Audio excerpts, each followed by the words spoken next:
particular y que, bueno, pues muchas personas piensan que es algo que no tiene bases científicas y vamos a ver cómo sí lo tiene. Y no solamente lo tiene, sino que tenemos bases completamente científicas y principalmente bioquímica, que es a lo que me dedico. Hablar un poco sobre la bioquímica, sobre la fisiología en relación a esto, pues vamos a ver el tema y la importancia que tiene el sistema inmunológico y más actualmente con la situación del virus, del SARS-CoV-2, que cada vez está haciendo más daño y que desafortunadamente ha cobrado muchas vidas y hay muchas personas que pues han salido muy bien, como la epidemiología nos lo ha dicho, y mucho depende del sistema inmunológico. El sistema inmunológico es parte de nuestro cuerpo. Nosotros nunca debemos de perder de vista que somos un todo, que somos un cuerpo, un organismo completo y que no estamos separados de nada. Sin embargo, el sistema inmunológico tiene que actuar prácticamente pues como los soldados, ¿no? Como que tienen que estar preparados para cualquier daño que se le haga a nuestro organismo. Es muy importante primero que definamos bien que nosotros estamos formados en un promedio de 100 trillones de células. Estas células, cada una de las células, pues tiene una vida propia. Parte de lo que a mí me gusta y de lo que me he dedicado durante más de 14 años es estudiar la membrana celular. Y esta membrana celular tiene mucho que ver con la resistencia que hay en nuestras células, con el sistema inmunológico, con la respuesta de nuestro organismo, en este caso al SARS-CoV-2, pues hemos hablado o se ha hablado mucho de la producción de agentes proinflamatorios que hacen que se compliquen los pacientes. Y bueno, pues vamos a ver más adelante cómo es que a diario estamos inflamándonos, a diario en todo momento. Estamos tan acostumbrados a ver la obesidad como algo normal cuando realmente es un proceso inflamatorio crónico. Y lo que yo les digo es que cuando tenemos ya la enfermedad como tal, entonces nuestro organismo tiene un proceso inflamatorio crónico, una inflamación de muchos años y que eh, cuando presenta la infección por el virus, se libera todo un proceso, una cadena inflamatoria aguda. Entonces estamos hablando que estamos ante un proceso crónico inflamatorio más un proceso inflamatorio agudo que hace que se complique todo y bueno, con todos los estragos que ya conocemos. De ahí que mucha gente, bueno, pues una cantidad importante de gente ha salido adelante sin ningún problema porque, bueno, con algunos síntomas, pero no se han puesto más delicados. ¿Por qué? Porque el sistema inmunológico tiene mucho que ver. Y dentro de todo esto, bueno, pues nosotros en promedio tenemos 100 trillones de células. El recambio celular de la piel, de la epidermis, es cada de 3 a 4 meses. El cabello crece de 1 a 3 milímetros por día. Tenemos el músculo esquelético corresponde al 40% de nuestro peso corporal y bueno, pues así el recambio óseo, que es el más largo. El hígado tiene más de 500 funciones, muchas de ellas ni siquiera se conocen. Y aquí, por ejemplo, yo he visto pacientes que llegan con ictericia después del virus, después del COVID. ¿Por qué? Pues resulta que se están dando dosis de medicamentos en la situación de intentar salvar la vida del paciente. Se están dando dosis muy altas, por ejemplo, de paracetamol. Yo he visto pacientes que les dan 2 gramos de, de este, de paracetamol con la finalidad de que no tengan, pues no tengan fiebre. Y esto, antibióticos, 2, 3 antibióticos, antivirales, he visto pacientes que les dan remdesivir, ceftriaxona y todos esos medicamentos juntos. Entonces, entendible que lo que traten de hacer es pues que el paciente sobreviva al problema, pero también tenemos que tener en cuenta que el hígado tiene que llevar un proceso de detoxificación para poder pues eliminar todos los tóxicos, porque por un lado actúan, pero por otro lado también producen daño al hepatocito. Y donde pegan principalmente pues es a nivel de las membranas celulares. ¿Qué es una membrana celular? Bueno, pues es una bicapa formada por lípidos, fosfolípidos, ácidos grasos, colesterol y proteínas, principalmente estructurales. Y de ahí que esta membrana celular tiene mucho que ver porque digamos, es el contacto con no solamente con los alimentos, sino en este caso con el virus, ¿no? Con el SARS-CoV-2. El retículo endoplásmico que lleva un proceso para la detoxificación, para síntesis de lípidos, síntesis de mielina. Algo, por ejemplo, ahorita que comento lo de la síntesis de mielina, que hay casos escasos de pacientes que han tenido lesión de nervios, de las cuerdas, que poco a poco van teniendo alteraciones para poder hablar y al poco, a los 10, 15 minutos de que están hablando, tienen pérdida de la voz. Hay pacientes que tienen problemas para presentar erecciones.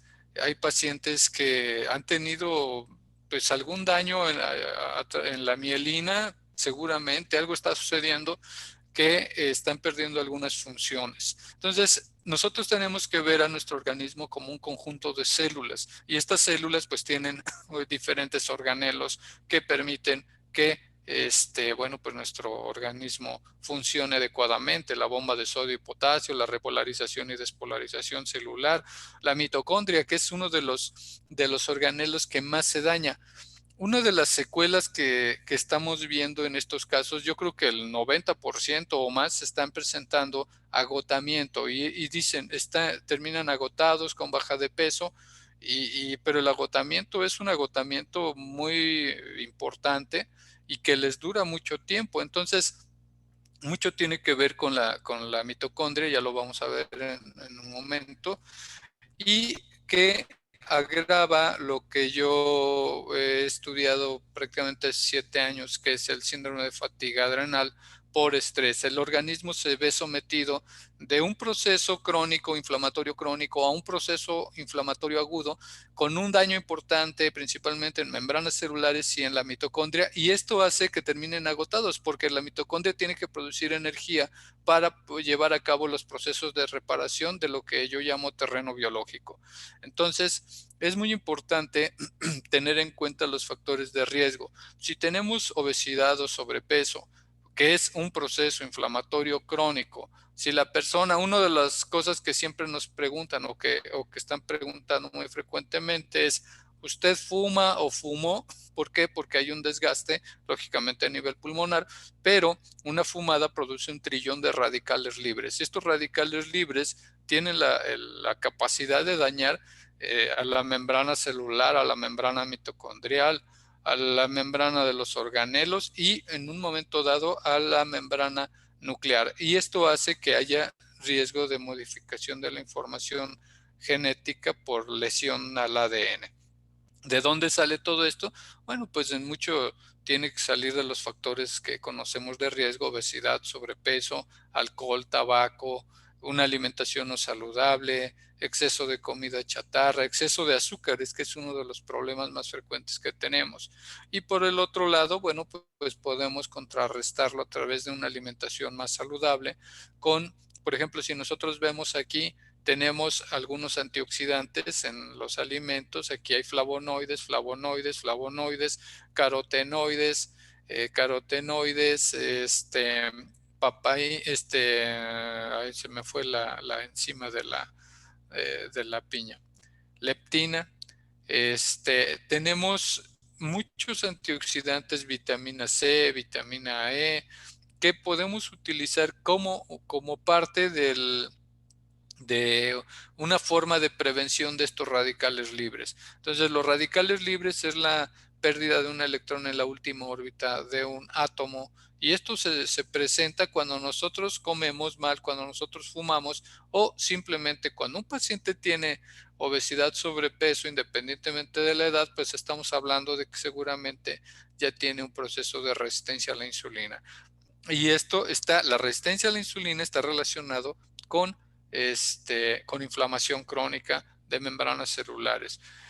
Y ahí es donde empieza todo el problema. Uno de los lugares en donde más complicaciones hay es precisamente aquí en la mitocondria. La mitocondria, bueno, pues ahí sabemos que se lleva a cabo la producción de energía. Por un lado, en esta mitocondria, en el espacio intermembranal, pero también se lleva a cabo aquí la producción de cortisol. Y el cortisol, pues es la hormona que está relacionada con el estrés y que es la hormona que se modifica más bien el ciclo del paciente que tiene COVID. ¿Por qué? Porque la mitocondria tiene varias funciones, pero de las funciones principales es producción de energía para producción de adenosintrifosfato o en el mismo espacio producción de cortisol. Quiere decir, si un organismo entra en una fase de estrés, como lo pasa a un paciente que entra en un problema de COVID,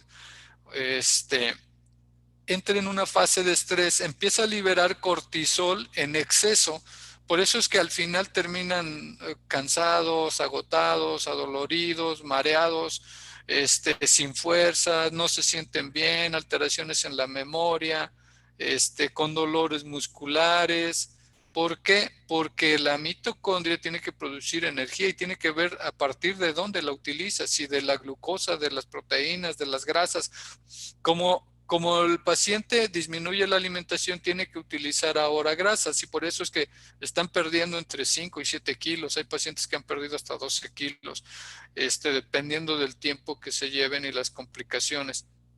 Por lo tanto, la mitocondria juega un papel muy importante. La situación es que en el proceso de la formación y de la síntesis de ATP, de energía, esta mitocondria también se daña y produce una cantidad importante de radicales libres. Estos radicales libres dañan a la propia mitocondria y hacen que disminuya la producción de ATP. Aquí entra, por ejemplo, la tiamina. La tiamina es un acelerador de la producción de energía. Yo se lo daría, por ejemplo, al paciente que tiene COVID, eh, se lo daría. ¿Por qué? Porque esta tiamina va a acelerar la producción de energía, porque acelera el ciclo de Krebs. Entonces, es muy importante eh, iniciar todos estos tratamientos, ¿no? Y poderles ayudar a los pacientes. Y por otro lado hay que dar un antioxidante. El antioxidante que podemos dar en este caso es la coenzima Q10, que es un antioxidante que va a disminuir el riesgo de daño producido por los propios radicales libres, que es producido al mismo tiempo por el estrés al que se ve sometida la mitocondria para producir energía a fuerza. ¿Y para qué sirve? Pues para estimular funciones celulares y dentro de estas el sistema inmunológico.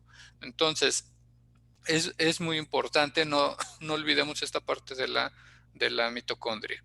Y aquí les decía lo de la relación que tiene el desgaste que hay con todo el proceso de daño, la inflamación crónica, la inflamación aguda, el daño pulmonar, porque bueno, pues al principio decíamos que era un daño pulmonar, actualmente sabemos que hay secuelas por todos lados. Puede haber secuelas a nivel cerebral, a nivel nervioso, a nivel alteraciones de la mielina, a nivel de corazón, a nivel cardiovascular, entonces a nivel renal. Entonces, realmente lo que sucede es que el organismo entra en una fase aguda de estrés que empieza a modificar el ciclo. Vean, el cortisol, este es el ciclo del cortisol. Quiere decir que se forma por la noche.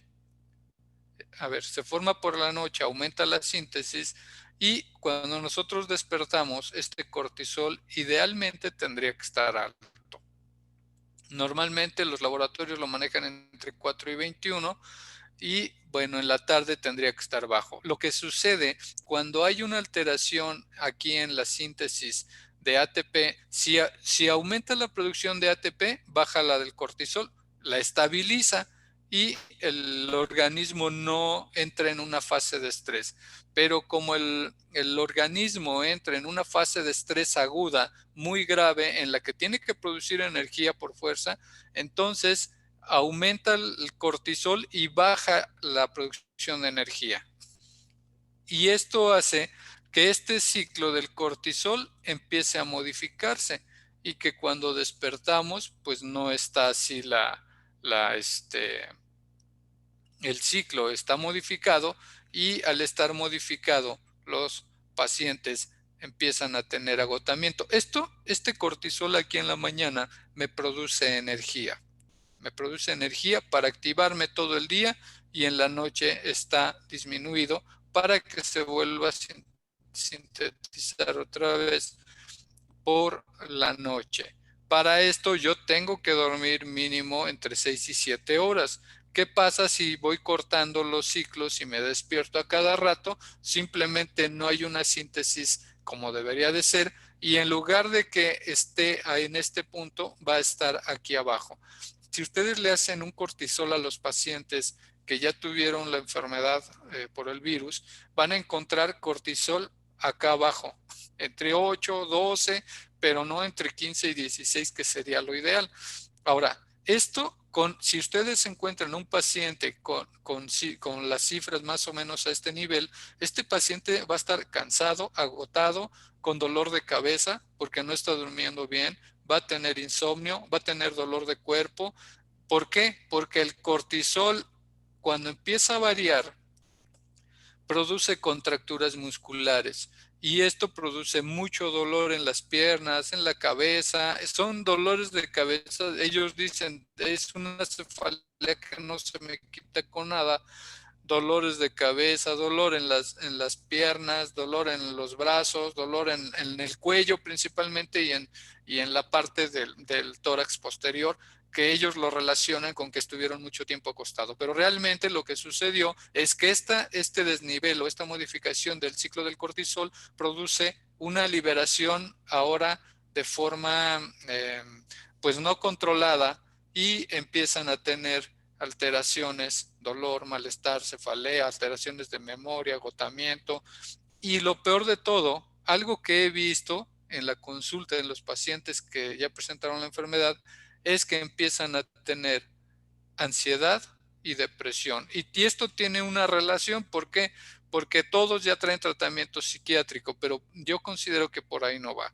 O sea, si es un buen apoyo, se tiene que dar, si es necesario, pero no les van a resolver nada. Lo que tenemos que hacer es volver a controlar este ciclo del cortisol.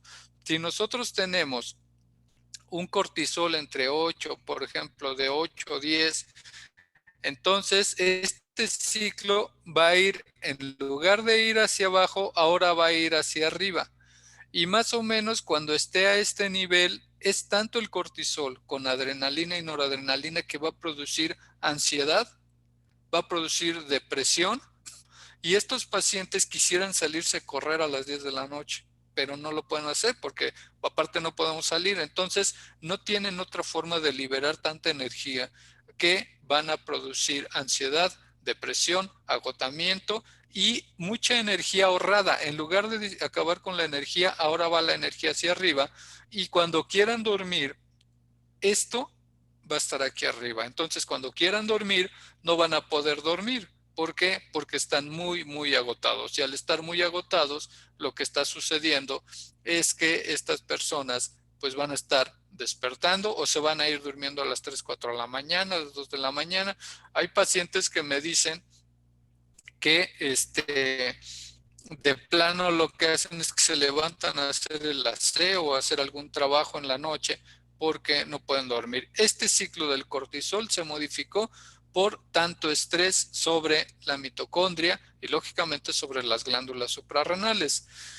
Cuando éramos nosotros cavernícolas, manejábamos mucho estrés, pero en la noche, una vez que caía el sol, pues entonces se encerraban y ya no salían para nada y pues se dormían. Entonces tenían un buen ciclo de cortisol que les permitía manejar el estrés. Ellos tenían otro tipo de estrés y que ahora nosotros lo hemos modificado tanto pues por toda la vida que llevamos y esto se ha modificado mucho más, principalmente desde que empezó la pandemia. Y ahora, ¿cómo están los pacientes? Están así. Dolor aquí, en el cuello, en el tórax posterior, durmiendo, agotados, cefalea que no se quita con nada, miedos. He visto pacientes que han tenido cuadros de pánico, ansiedad, depresión, dolor de cabeza, alteraciones de memoria. Y vean a los pacientes, háganles un cortisol en ayunas a estos pacientes que ya pasaron sobre este proceso del virus. Ahora, todo esto que estamos hablando, sistema inmunológico, que estamos hablando todas las secuelas que pueden producir, bueno, pues está aumentando principalmente por la cantidad de casos que hay. Y la verdad es que, pues sí, es de tener mucho cuidado.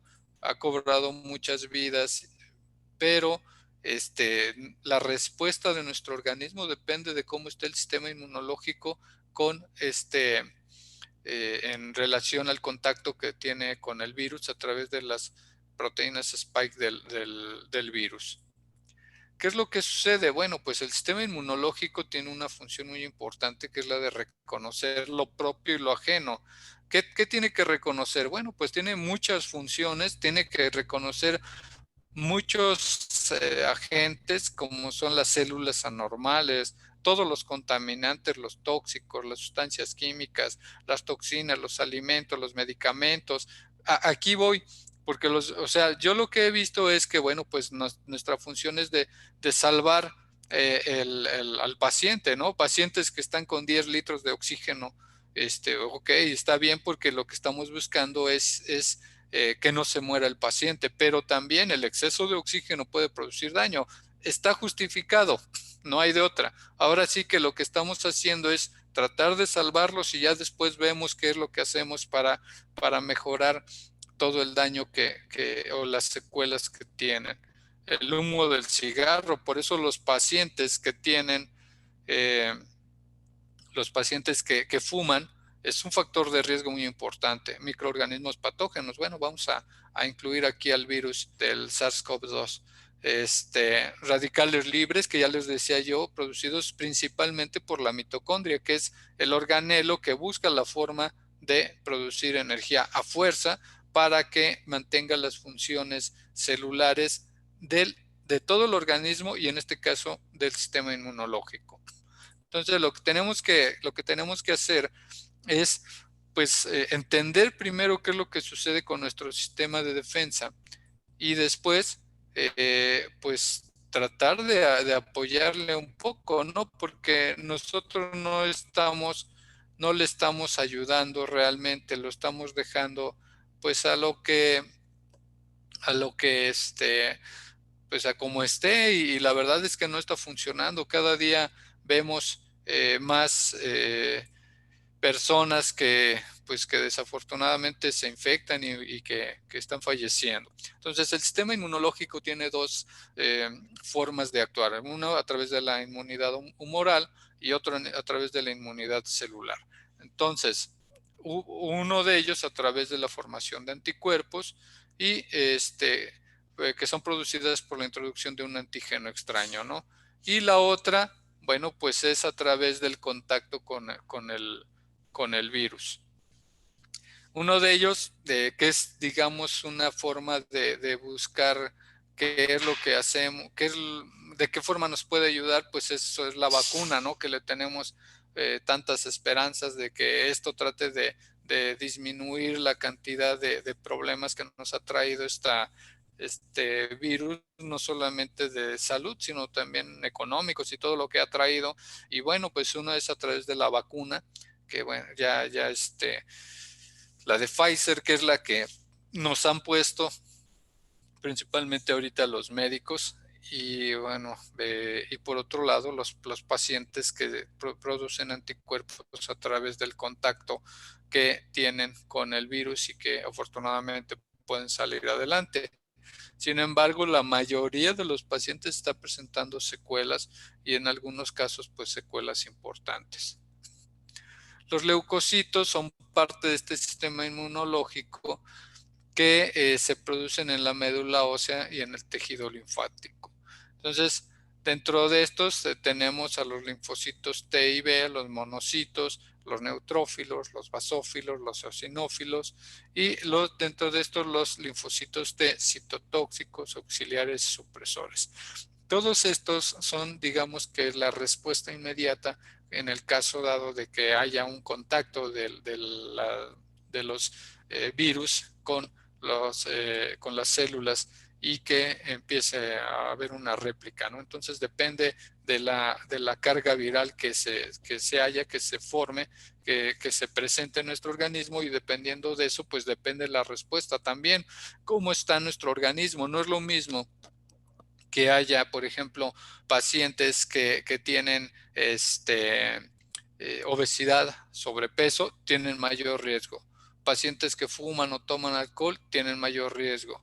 Pacientes que son hipertensos o diabéticos o que tienen más de 60 años, pues tienen mayor riesgo también. Esto quiere decir que hay factores de riesgo que sí, efectivamente, desde siempre han afectado al sistema inmunológico. Esto es desde siempre. Lo que pasa es que en este momento nos estamos dando cuenta por el virus. En este momento le estamos dando la importancia que tiene el cuidado por la obesidad, el sobrepeso, por la situación del virus, porque epidemiológicamente nos está demostrando que son de mayor riesgo. Y a veces hemos visto personas no tan grandes, más jóvenes, que tienen sobrepeso, que tienen obesidad y que también han tenido complicaciones o que han fallecido.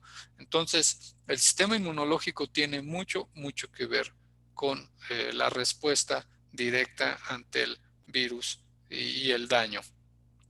El linfocito B identifica los patógenos marcados previamente.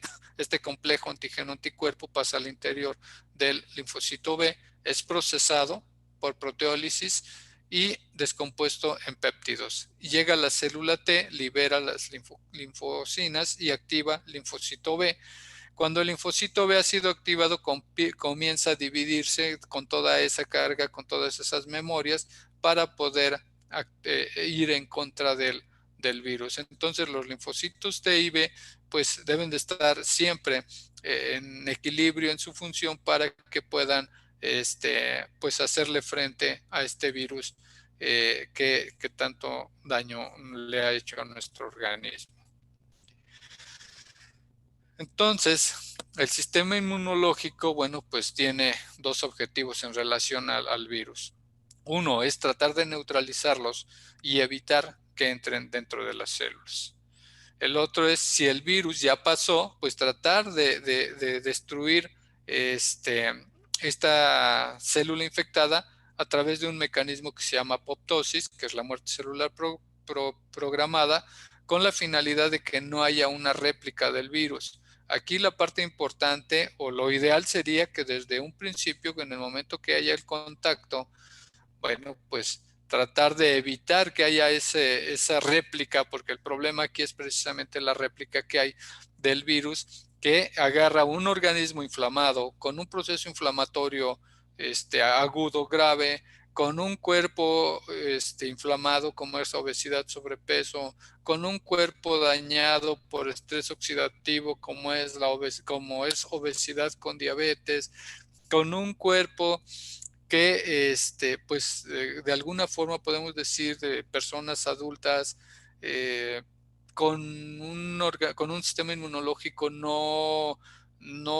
pues que no está en forma de poderle hacer frente al virus.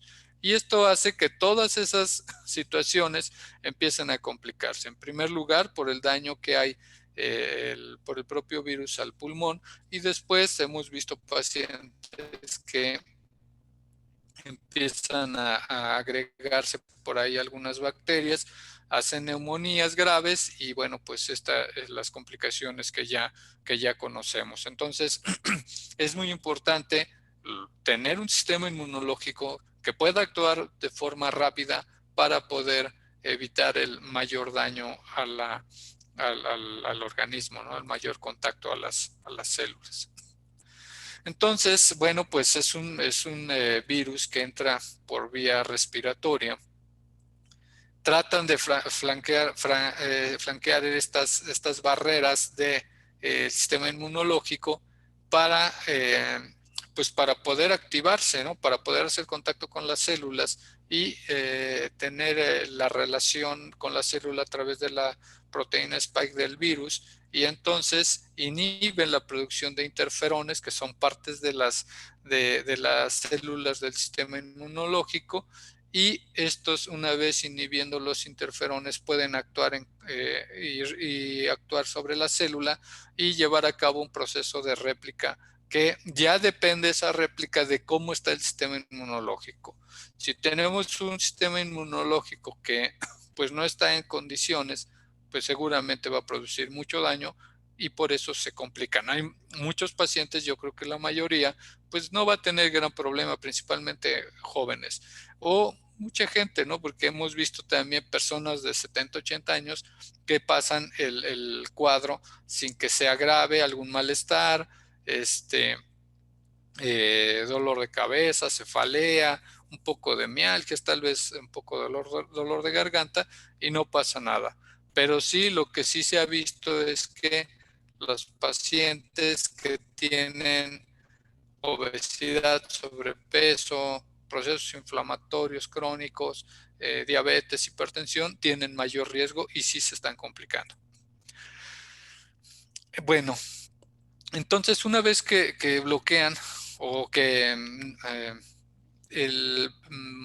interfieren con la producción de los interferones, bueno, pues ingresan a la célula a través de la conexión con las proteínas spike, como está en esta imagen, y esto hace que haya un contacto y haya una réplica.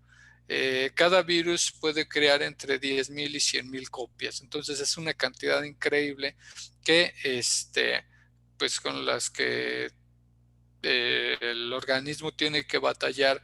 ¿Y quién es el que realmente tiene que producir la energía? Otra vez nos regresamos, la mitocondria. Y entonces la mitocondria tiene que entrar en una fase de producción de energía acelerada para que este virus no produzca tanto daño, para que mantenga la función del sistema inmunológico, y el primero que se agota es precisamente la mitocondria. Por eso terminan muy agotados y así lo dicen los pacientes. En el 80% de los casos aproximadamente hay una buena respuesta en contra del virus, del coronavirus, y los síntomas son leves. En promedio un 20% restante, aquí pues ya hay un daño y de pues en 3%, 4% se están complicando y son los pacientes que llegan muy graves a los hospitales. Entonces lo que tenemos que hacer es tratar de ayudar a nuestro organismo, ¿no?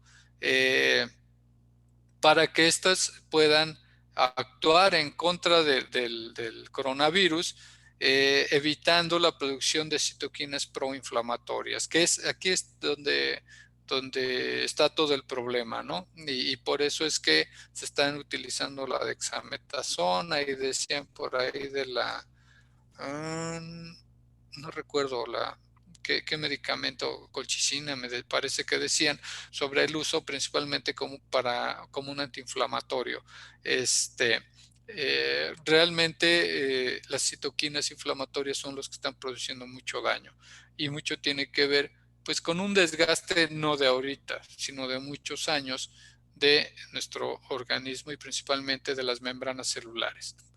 Esta imagen que pues a mí me gusta mucho, es una imagen que hice con el paso del tiempo, la fui adaptando. Y me gusta mucho porque yo, yo creo y estoy seguro que una forma de evitar las complicaciones eh, de los procesos inflamatorios crónicos es tomando omega 3. Y este omega 3 tiene un porqué. Hay personas que toman omega 3 y 6. Lo ideal tomar omega 3. Cuando toman omega 6 puede haber un proceso inflamatorio crónico. Vamos a ver por qué. Vamos a separarlos. ¿Por qué yo solamente le receto omega 3 a mis pacientes? Bueno, resulta que el omega 6 también es una grasa. Su fuente es el aceite de maíz, girasol, sésamo y ajonjolí. Y la fuente es el ácido alfa linoleico, es un omega 6. Y este ácido alfa linoleico, a través de varias enzimas, como es la delta 6 desaturasa, la biotina, el zinc y el selenio, que son antioxidantes estos, permiten la conversión de ácido alfa linoleico a ácido gamma linolénico a través de elongaciones, del uso de vitamina B1, que ya les decía por qué, porque activa el ciclo de Krebs, y la bromelina. Ok. Este ácido gamma linolénico se convierte en gamma linolénico y después en prostaglandina 1. Las prostaglandinas pueden ser inflamatorias o desinflamatorias. Ok, la prostaglandina 1 en teoría es desinflamatoria o más bien antiinflamatoria y puede mejorar la función de los neurotransmisores, del sistema inmunológico y de la reparación celular. Entonces, el camino ideal sería ácido alfa-linoleico, gamma-linolénico, diomo-gamma-linolénico, prostaglandina 1 y antiinflamatorio. Esto sería lo ideal. La realidad es que no es así, pero aquí viene el por qué.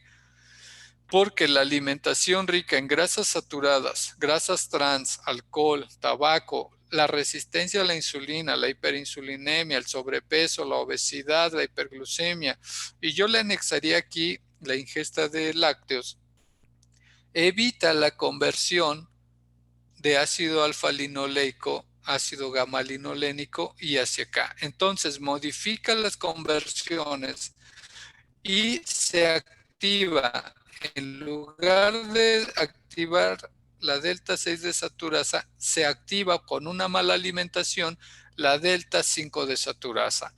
Si modificamos esta ruta del ácido gamma linolénico, se va a formar por una mala alimentación y activación de la delta 5 desaturasa, se va a formar la prostaglandina 2. Y aquí empieza todo el problema. La diabetes, la hipertensión, el cáncer, las enfermedades autoinmunes tienen que ver mucho con este proceso. ¿Por qué?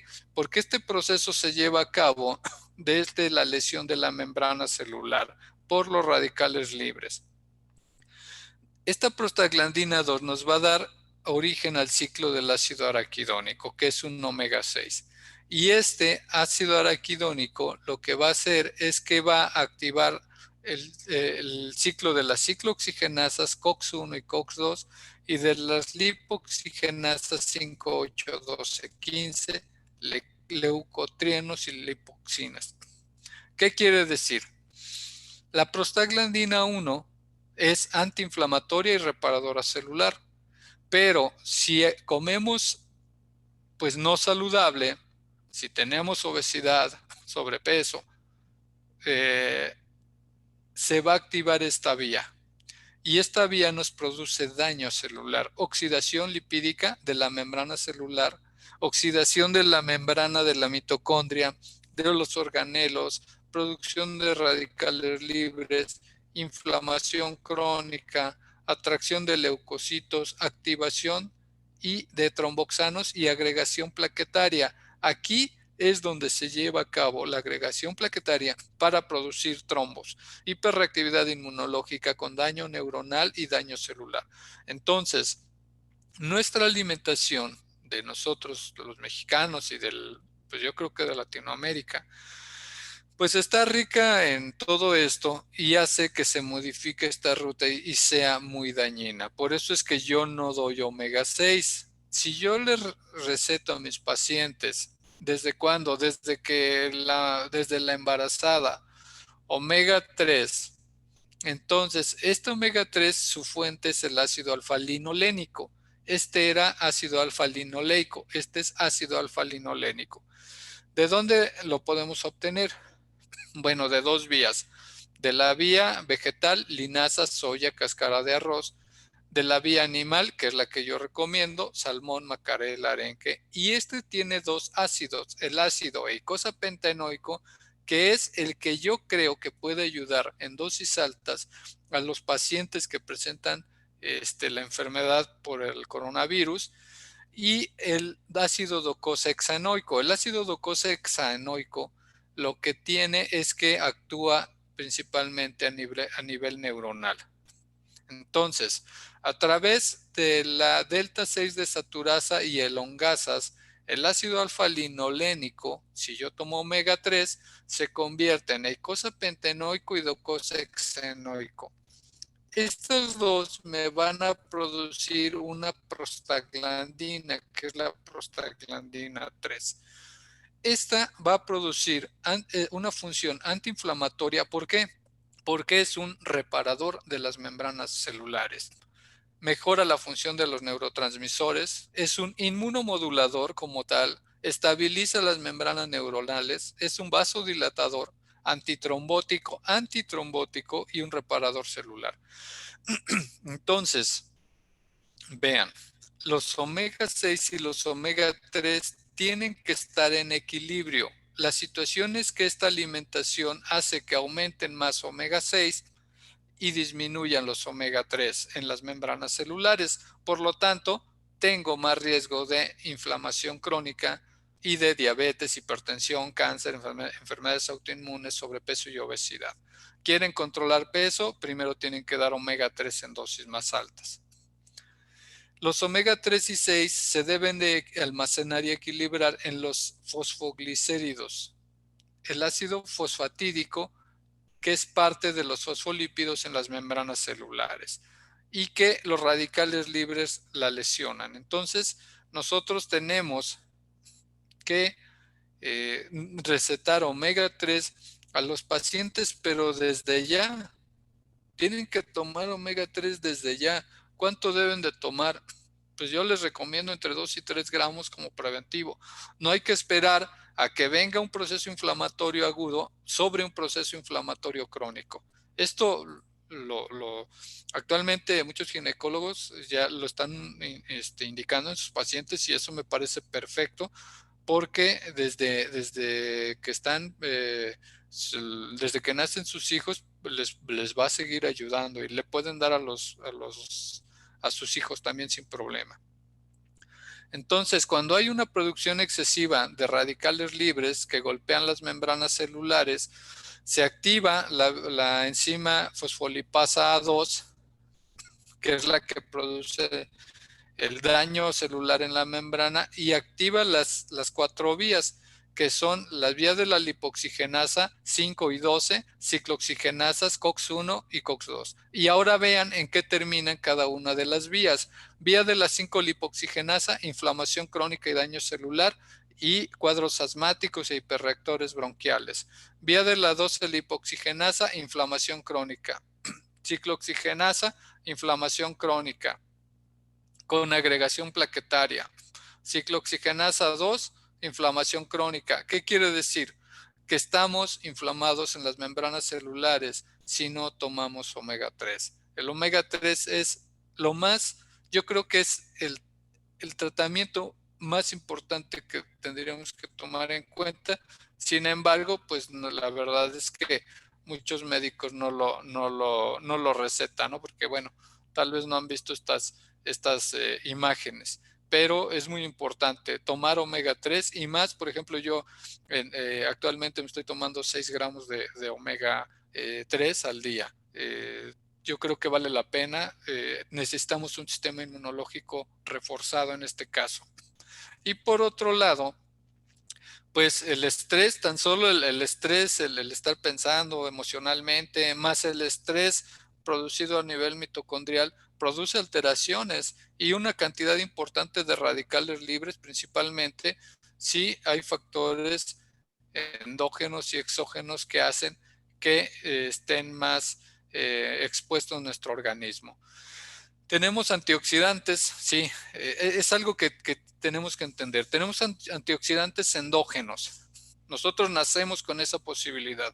El problema es que esos antioxidantes endógenos disminuyen en un promedio entre los 35 y 40 años en su síntesis. Esto quiere decir que no tenemos más opción que reforzarlos con antioxidantes exógenos. ¿Cuáles son? Vitamina C, vitamina E, coenzima Q10, ácido alfa-lipoico, glutatión, flavonoides, carotenoides, zinc y selenio. Entonces, no tenemos más opciones. Tenemos que ayudarles. ¿Por qué? Porque los antioxidantes endógenos disminuyen con el paso de la edad. Y si tomamos en cuenta que las personas adultas más de 60 años con diabetes, hipertensión, tienen mayor riesgo. Una de las enfermedades que más radicales libres produce por el estrés oxidativo es la diabetes. Por eso es que tenemos tantas complicaciones con ellos y por eso es que es importante dar antioxidantes. ¿Qué antioxidantes le daría yo? Vitamina C, ¿qué es lo que están dando? Considero desde mi punto de vista muy personal que se están quedando cortos en la utilización de vitamina C. Están produciendo radicales libres por varias vías. La primera, porque les ponen oxígeno a 10, he visto hasta 15 litros por minuto, los pacientes. Primero, se producen radicales libres en exceso. Segundo, por los antecedentes que ya tienen. Tercero, por el propio proceso inflamatorio. Cuarto, porque la mitocondria está produciendo energía a fuerza para ayudar a ese cuerpo a que se restablezca.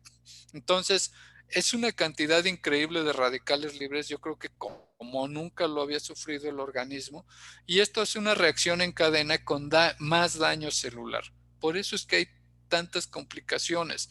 Lo que tenemos que hacer es, desde mi punto de vista, yo creo que el paciente mínimo tendrían que meterle 25 gramos de vitamina C, mínimo diarios. Y eso es, bueno, pues ya hablando de algo que puedan manejar bien, 25 gramos, les están poniendo 1 gramo, creo que cada 12 horas. Bueno, pues son protocolos, ¿no? Pero yo creo que están quedando cortos. Entonces, tenemos que dar vitamina C, yo daría carotenoides y flavonoides. Y si queremos proteger a nuestra mitocondria, pues tendríamos que ayudar con coenzima Q10, 100 miligramos diarios. Entonces, tenemos pues, que ayudar a nuestro organismo. Nuestro organismo está manejando un estrés increíble, tanto emocional como del propio organismo, para mantener al sistema inmunológico. Y parte de lo que yo les recomendaría, pues es primero una alimentación saludable que tenga antioxidantes, que tenga fibras, comer pescado, se puede comer si tienen la posibilidad de salmón, carnes blancas, todo debe ser en equilibrio.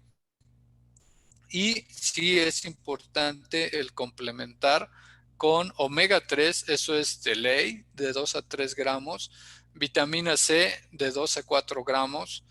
Yo le estoy dando gotas de peptonas revitalizante cada 12 horas. El ginseng puede ayudar, el complejo B puede ayudar y si ayuda la tiamina hasta 800 miligramos por día. Necesitamos energía, necesitamos que protejan a esa este, a la producción de energía en la mitocondria y dentro de esto la coenzima Q10. La coenzima Q10 es un antioxidante que protege a los fosfatos en la conversión de ADP, adenosindifosfato, a adenosintrifosfato. La vitamina D3, importantísima, uno de los estudios más serios con los que se inició toda esta situación del virus en Estados Unidos, es el del uso de la vitamina D como parte de un apoyo para el sistema inmunológico. 5,000 unidades diarias estaría perfecto. Y si no, mínimo 2,500, pero hay que tomar vitamina D y salir un poco al sol también. Vitamina C, si pueden dar megadosis, adelante, 25 gramos, yo les recomendaría para los pacientes. Y lógicamente, pues los nutrientes, ¿no? Hay factores lipotrópicos, colina, betaína, ácido fólico, vitamina B6, B12, que son detoxificadores hepáticos y que aquí deben de jugar un papel importante principalmente por las dosis que se les están poniendo y la cantidad de medicamentos que se le está poniendo a los pacientes. Entonces yo creo que es muy, muy importante que nosotros le demos todo este apoyo a nuestro organismo para que pues para que por lo menos esté preparado en el momento que llegáramos a tener contacto con el virus. Y yo creo que el fuerte aquí tendría que ser el omega 3, la vitamina D3 y la vitamina C. Si quieren un poco más, pues ayúdenle con 100 miligramos de coenzima Q10 para proteger a los fosfatos en la conversión de ADP a ATP, que de por sí está afectada. Y bueno, pues después, una vez que empiecen que pasen todo el proceso, hay que recuperar la función de las glándulas suprarrenales para equilibrar el sistema, o más bien el ciclo del cortisol, que con peptonas de revitalizante. Y bueno, los compañeros que hacen medicina regenerativa ponen sueros de carcilasa y algunas otras cosas. Yo utilizo mucho estas peptonas, valdría mucho la pena. Y bueno, pues yo soy el doctor Raúl González, no sé, tal vez no todos me conozcan, soy el presidente de la Asociación Mexicana de Medicina y Nutrición Ortomolecular, tengo mi página maohidalgo.com, tengo los diplomados de Medicina Ortomolecular nivel 1, el avanzado y un diplomado en bioquímica médico-nutricional. Y aquí acabamos de empezar el 9 de enero un diplomado donde precisamente en el módulo 2 que estamos viendo ahorita hablamos precisamente sobre ácidos grasos esenciales omega 3, el estrés oxidativo, los detoxificadores y bueno, pues por aquí también hablamos del sistema inmunológico, de diabetes, glucosilación no enzimática, bueno, metales pesados y algunos otros peptonas, algunos otros temas que considero que pueden ser muy importantes, principalmente en estos momentos de atención de los de pacientes y pues a veces hasta de los propios familiares o de uno mismo en relación con la prevención del daño producido por el virus SARS-CoV-2. Y bueno, pues eso sería todo y les agradezco mucho. Si tienen algunas preguntas, bueno, pues estamos a sus órdenes y muchas gracias.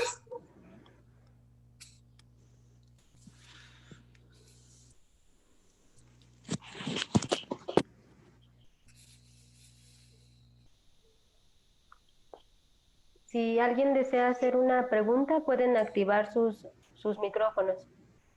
Hola, Candy. Buenas noches, doctora. La escuchamos. Doctor Raúl González, muchas gracias por su participación. Excelente, como siempre, maestro.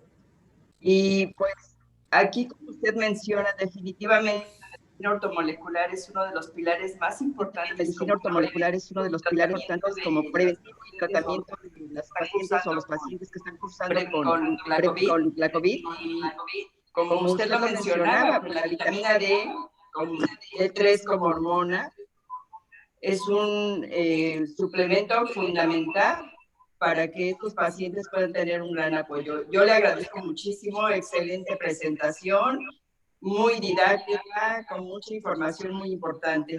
Gracias. Muchas gracias, doctora. Le agradezco muchas palabras. Usted es una de mis amigas, alumnas más destacadas que tengo y siempre lo he dicho y le agradezco sus palabras. No tenemos más opción, tenemos que hacer prevención, tenemos que ayudarnos, tenemos que ayudarle a nuestro organismo. No, tenemos que tener mucho cuidado, este virus es muy agresivo y necesitamos ayudarle a nuestro cuerpo a que cuando tenga el contacto con este virus, por lo menos esté lo mejor posible para que no haya tanto estrago como hemos visto en muchos compañeros. ¿Alguien Gracias. más? La doctora Eliselma de los Ríos, doctor, pregunta Sí. que en caso de que se aplique la vitamina C vía intravenosa, ¿qué dosis sería? Yo les recomiendo que empiecen con dosis bajas, entre 25 y ya después si quieren pueden subir a 50, este, 50 gramos, pero por lo menos 25 gramos yo creo que está bien. ¿Por qué? Porque yo lo que hago es que les pongo un suero de vitamina C en una solución fisiológica mínimo en 2 horas, pero también les doy vitamina C por vía oral para que se vayan y se la sigan tomando. Si ustedes le ponen un suero nada más y bueno, pues ya se va el paciente, realmente recuerden que la vitamina C que no se utiliza se elimina a través de la orina. Entonces, no, la idea es que mantenga los niveles y que esos refuerzos con las megadosis precisamente tengan esa función de refuerzo del sistema inmunológico, pero que siga tomando vía oral su tratamiento con vitamina C. Yo, doctor, perdón. Bueno, yo soy Susana Ayala, soy nutróloga y aquí una pregunta. ¿Hay quien recomienda, más bien quien no recomienda que se dé vía oral alrededor de 5 gramos ¿De qué? de vitamina C? Sí, si usted ve toda la información de la FDA y todo lo que sabemos, bueno, pues nunca van a utilizar porque dosis altas, porque ya hay un estándar y porque hay un reglamento. Pero la realidad es que nosotros necesitamos dosis muy altas de vitamina C, muy, muy altas. Lo ideal es que se tomen un promedio de 3 gramos diarios. Si es diabético, puede tomar hasta 6 gramos diarios. Hace unos 4 años me invitaron a revisar una investigación que estaban haciendo en el IMSS en el siglo XXI y me invitaron después de una ponencia que di sobre glucosilación enzimática y complicaciones en diabetes. Fui hasta las oficinas de donde tienen la investigación y ellos sacaron una conclusión de que era ideal darle 1 gramo de vitamina C a un paciente que estaba postoperado de cualquier situación. Ellos buscaban para mejorar la cicatrización. ¿Por qué? Porque es un precursor de colágeno, la vitamina C. Entonces, porque yo les pregunté por qué le daban 1 gramo de vitamina C, para mí se me hace muy poco, ¿no? Ya yo le doy 1 gramo de vitamina C a mi hija de 15 años. Entonces, se me hacía muy poco y pues lo que pasa es que cuando me enseñaron el frasquito eran frascos de similares de vitamina C del doctor Simi de 250 miligramos y el presupuesto solamente alcanzó para eso. Entonces, pues la verdad es que no, porque hay tratamientos que son de 1 gramo y podemos darle sin problema 3 gramos. A pacientes, yo me dedico mucho a pacientes diabetes con pie diabético y les doy 6 gramos de vitamina C, porque lo que quiero es que me formen tejido, más otras cosas, más omega 3, más peptonas, más otras cosas, flavonoides, pero no pasa nada, no le tengan miedo, no pasa nada. Y si lo ponen intravenoso, pueden ponerle hasta 50 gramos. Hay médicos que han puesto hasta 100 gramos. No se acumula en el organismo. Es hidrosoluble y se elimina a través de la orina. No pasa nada. No les va a, yo creo que 100 gramos es un desperdicio. Ok. Gracias, doctor. Sí, de nada. Candy, ¿puedo participar? Claro que sí, doctora, le escuchamos. Bueno, aquí, perdón, doctor, en esta pregunta que hace la licenciada en nutrición, aquí lo que se ha visto, definitivamente la vitamina C es uno de nuestros mejores antioxidantes hidrosolubles que tenemos. Y justamente como eso sucede, la eliminación es pronta, no dura más de 6 a 8 horas en nuestro organismo. Por eso es que tenemos que administrarla cada 6 o cada 8 horas. Las dosis que se han recomendado en ese tiempo, en esos tiempos, es justamente 1 gramo. ¿Por qué? 1 gramo cada 6 o 8 horas.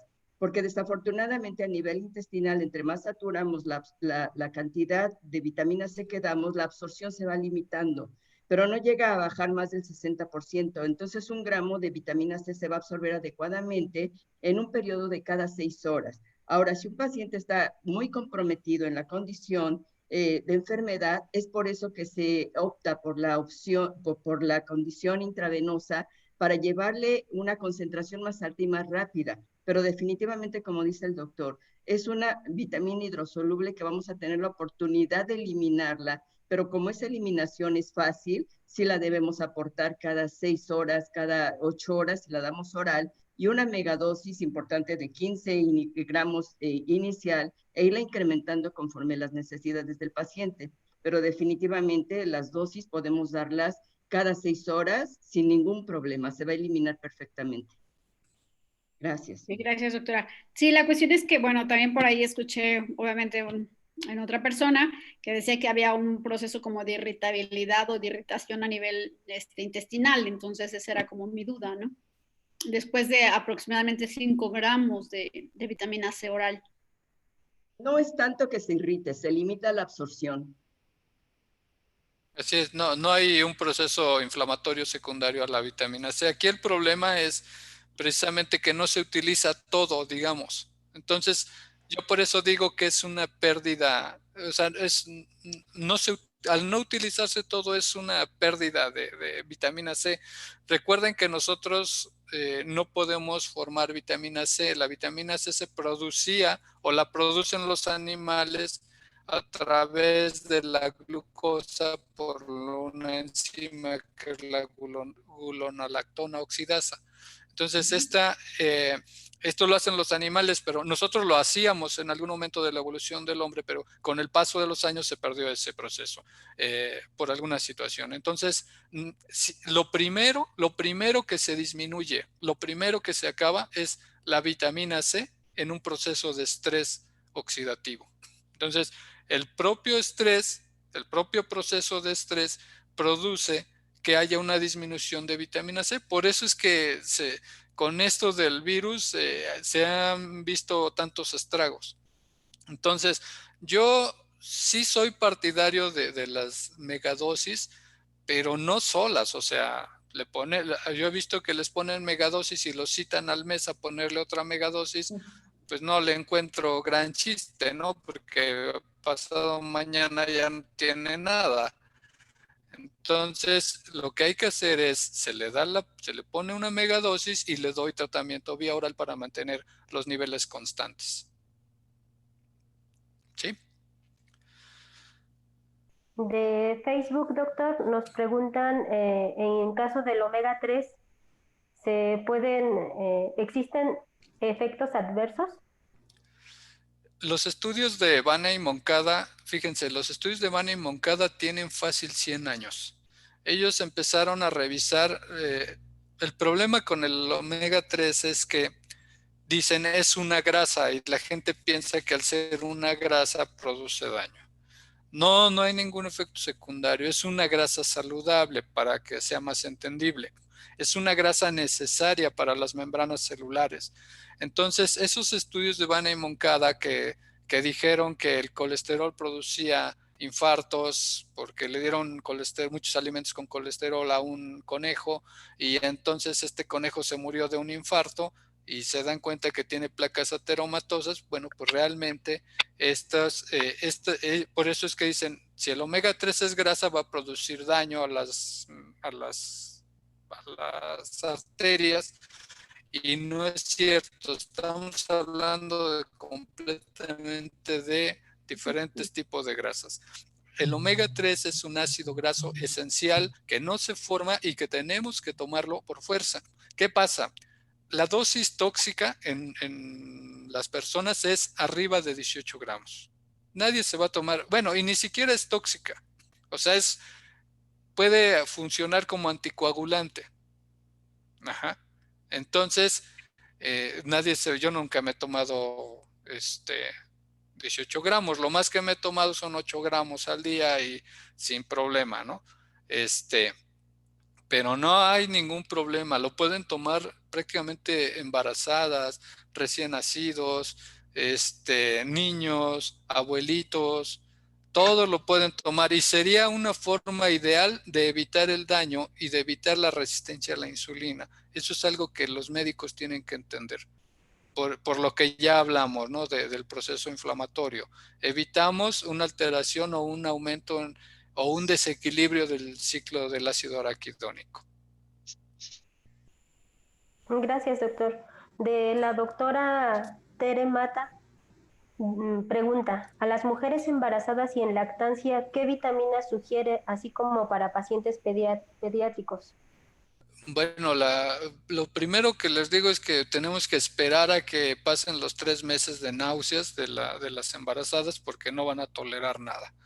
Y una vez que empiecen a tolerar hay que darle omega 3. El omega 3 tiene 2 ácidos, como ya decíamos, el ácido eicosapentaenoico, que ayuda a la mujer para evitar un proceso inflamatorio crónico y más si la persona tiene obesidad o sobrepeso o tiene diabetes, por ejemplo, y al producto le ayuda por el ácido docosahexaenoico que mejora la función de las neuronas, de las membranas, estabiliza la función neuronal. Y han hecho estudios y han demostrado que con el paso del tiempo los niños que siguen tomando omega 3 tienen un mejor desarrollo de la memoria, precisamente por el ácido docosahexaenoico. Por eso es que muchos productos tienen productos de leches y esas cosas tienen adicionado con DHA. Y así dice, ¿no? Desde los años 90 les dijeron que tenían que poner DHA, pero bueno, pues nunca se hizo caso o las dosis que ponen son muy bajas. Lo ideal es darles a los niños omega 3, prácticamente a todos. Yo les digo que hay 3 grupos que deben de tomar omega 3, las embarazadas, los niños menores de 5 años y los abuelitos, esos son de ley. Los demás podemos tomarlos, sí, sería lo ideal. Y yo les aseguro, después de todo lo que he estudiado, lo que he aprendido, que ya voy a hacer casi 21 años en la medicina ortomolecular, yo les aseguro que pudiéramos evitar tantos casos de diabetes, hipertensión, de cáncer, tomando solamente omega 3. ¿Por qué? Porque es un estabilizador de las membranas celulares y evita el daño, y si hubiera daño hay una reparación más fácilmente de las membranas celulares, evitando la resistencia a la insulina. ¿Alguien más? Sí, Candy. Aquí con la pregunta que hace la doctora, en las embarazadas, como dice el doctor, definitivamente, generalmente debe evaluarse qué tanta tolerancia tiene la mujer embarazada desde el primer trimestre. Si tiene una buena tolerancia a la toma de nutrientes, de nutracéuticos, ahí empiezo generalmente con una polivitamina que pueda contener definitivamente omega 3, pero también inicio con zinc y también inicio con vitamina D3. Es algo que no se hace frecuentemente en obstetricia y que definitivamente tiene unos efectos fundamentales a nivel del desarrollo embrionario y posteriormente fetal. Cuando desafortunadamente la paciente tiene mucha intolerancia gástrica en el primer trimestre del embarazo, pues voy tomando nutrientes de a poco. Entonces, pero aquí me toleran perfectamente ácido fólico, vitamina D3. Una vez que ya inicia todo el proceso de tolerancia, entonces definitivamente meto omega 3, vitamina D3 y zinc. Y en este momento de pandemia, también la vitamina C. Entonces, yo creo que en estas condiciones, en la paciente obstétrica, definitivamente este esquema de protección debe ser implementado. De hecho, también dosis pequeñas de melatonina ayudan perfectamente a esa reparación nocturna y se pueden dar en la mujer embarazada a 1.5 miligramos por la noche con muy buenos efectos y ahí sin miedo a que tenga algún efecto secundario. Entonces, omega 3, vitamina D3, melatonina, vitamina C y el zinc, y aparte el polivitamínico habitual de las embarazadas, de los que están ya como medicamentos indicados, eso, o bueno, no como medicamentos, como nutracéuticos indicados en el embarazo, es lo que yo hago en ellas. Muchas gracias a los dos. Tenemos una última pregunta. ¿Los Sí, factores de transferencia qué tan recomendables son, doctor? ok. Este, los factores de transferencia son parte de los moduladores del sistema inmunológico y está bien. Yo, yo los conozco hace muchos años, prácticamente cuando iniciaron. Y yo creo que para que tenga una buena función, el factor de transferencia tenemos que mejorar la membrana celular. Y para esto regresamos omega 3, un antioxidante y un detoxificador hepático. Y después podemos dar factores de transferencia. Si utilizamos factores de transferencia solamente, sin reparar terreno biológico, sin reparar membranas, sin proteger a la mitocondria, la verdad es que yo no le veo mucho chiste, porque el antioxidante y el omega 3 pueden funcionar como inmunomoduladores. ¿Podemos reforzar con factores de transferencia? Sí, pero hay que reparar a dónde va a llegar primero, cómo va a actuar. La membrana celular es básica, la producción de energía es básica. Entonces, si nosotros damos omega 3, damos un antioxidante y damos factor de transferencia, me parecería perfecto. Pero factores de transferencia solos, yo creo desde mi punto de vista, al menos a mí durante mucho tiempo no me funcionó. ¿Por qué? Yo me dedico a la investigación, entonces voy metiendo protocolos conforme voy conociendo, conforme voy estudiando con mis pacientes y voy viendo y voy sacando resultados. La verdad es que no me funcionó, pero cuando ya empecé a utilizarlo junto con un reparador de membrana celular que es el omega 3, un antioxidantes, detoxificadores y factores de transferencia, entonces ya empecé a ver resultados y en este momento, bueno, pues yo creo que valdría la pena anexarlos. Sí, está muy bien, siempre y cuando reparen membranas, terreno biológico. Gracias, doctor. Surge otra pregunta. ¿Por cuánto tiempo se recomienda tomar la vitamina C, D3 y omega 3? ¿Cuánto tiempo? Yo tengo 20 años tomándola. Tengo 53 años, cumplí hace unos días. Pienso regresar a jugar fútbol una vez que pase esto, es lo que me gusta. Yo me siento muy bien, esto es, esto es abonarle cómo quiero envejecer. Por ahí hay una medicina que yo empecé a hacer hace muchos años, se llama medicina antienvejecimiento o antiedad o medicina de longevidad y está muy relacionado con todo esto. Entonces, nosotros tenemos que pensar cómo me quiero ver a cierta edad, porque si nos comparamos con amigos de nuestra propia edad, nos vamos a dar cuenta que vale la pena invertirle en la prevención a través de tomar todo este tipo de nutrientes toda la vida. Si se lo pueden dar a los recién nacidos, dénselo. Y si pueden hacerlo toda la vida, dénselos. Les va a ir muy bien. Es Desde una la forma de gestación. hacer prevención. Claro, yo ahí nada más. Desde la gestación. Ahí les digo a mis pacientes, ¿por cuánto tiempo debes de tomar Coca-Cola o pan? Este es un nutriente, ¿no? Entonces, pues esto lo deberías tomar toda la vida, ¿no? Yo hice una investigación hace como 12, 13 años en el lugar donde trabajo y hice una investigación sobre alimentación y resistencia a la insulina. Y es un lugar donde económicamente no está bien, pero el 70 y tantos % de las familias tomaban Coca-Cola por lo menos 4 veces a la semana en la hora de la comida. Y comen pan, o sea, uno diría, no tienen para comer, no tienen, bueno, no, pues sí tienen para todos los vicios y el resultado, lo tengo publicado en la Gaceta de la Secretaría de Salud de Hidalgo, el resultado fue que en un promedio de 10 años, según toda esta modificación de la alimentación, íbamos a tener casos de diabetes, hipertensión en menores de 20 años.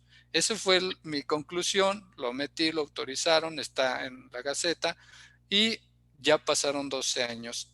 Hemos visto jóvenes de 18 años con diabetes de 2 o 3 años, niños de 12 años con diabetes, una jovencita de 16 años hipertensa y cosas así que uno no, o sea, la calidad de vida que va a tener esa persona en un plazo de 10 años va a ser muy mala, si es que llega a los 10 años, así, pero es muy mala. Entonces, la alimentación es básica, es básica, pero no es suficiente. Necesitamos darle apoyo con todo este tipo de tratamientos y les voy a decir algo que a mí me da mucho gusto, sea ahora ya ponente de estos temas en los congresos, porque la he seguido, sé de su trayectoria y es me da mucho gusto porque la idea es que los alumnos siempre rebasen y sean mejores que quien les enseñó. Les agradecemos mucho a ambos, doctor Raúl, doctora Sofía. Es un gusto comentarles que ambos estarán en el primer Congreso Nacional en Ciudad de México los días 21 y 22 de mayo. Todos están invitados también para que les podamos mandar información. Pueden mandar su correo de contacto al 55 24 98 07 42. Lo repito nuevamente, 55 24 98 07 42. Tanto el doctor Raúl como la doctora Sofía formarán parte del Congreso y será un placer poder escucharlos nuevamente. Y si me dejas hacer un comentario, vamos empezando el diplomado, el nivel 1, con aval de la Universidad Autónoma de Tlaxcala, de la Asociación Mexicana de Medicina y Nutrición Ortomolecular. La inscripción cuesta 1,000 pesos. Si a alguien les interesa y dicen que estuvieron en esta plática, no pagan la inscripción y solamente pagan la mensualidad, que es de 2,300 pesos, son 6 meses, 2,300 por mes durante duración de 6 meses. Entonces, si a alguien le interesa, pues no paga inscripción. Y es excelente. Es excelente. Muchas gracias. Y pues bueno, buenas noches y cuídense mucho. Buenas noches, maestro. Buenas Gracias. noches, Gracias, maestro. Hasta luego. Hasta luego. Adiós.